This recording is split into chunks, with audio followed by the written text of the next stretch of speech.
1500 કરોડનો ખર્ચો કર્યો તો પણ આ સમસ્યા એની એ જ બકવાસ જ કહેવાય ને। આ એક રોડ બંધ છે, એક રોડ ચાલુ છે, બકવાસ જ કહેવાય। बकवास व्यवस्था है भैया, ऐसी व्यवस्था नहीं रखना चाहिए, इनको अच्छी व्यवस्था रखना चाहिए भैया।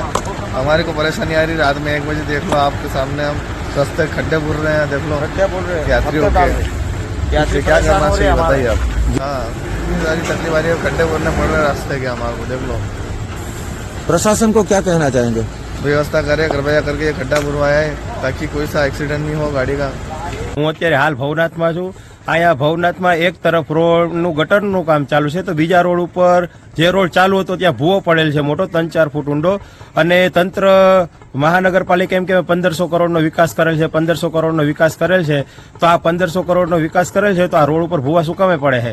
જો અહીંયા એવડી મોટી દુર્ઘટના બને, નાતાલની રજા હોય, બસોની ખૂબ જ વધારે અવર જવર હોય છે, તેમજ અહીંયા ખૂબ જ આ રજાના કારણે ટ્રાફિક ફૂલ થાય છે, અને જે એક બાજુનો રોડ ચાલુ હતો એ પણ બંધ કરવાની કગાર આવે તો લોકોનું ટ્રાફિક ખૂબ જ વધારે સર્જાય છે। કોઈ મોટી દુર્ઘટના થાય તો એ જવાબદારી કોની? તંત્રની બેદરકારી કે તંત્ર હજી સુધી અહીંયા કોઈ એક પણ વ્યક્તિ જોવા નથી। આખો વિડિયો જોવા માટે ડાઉનલોડ કરો દિવ્ય ભાસ્કર એપ।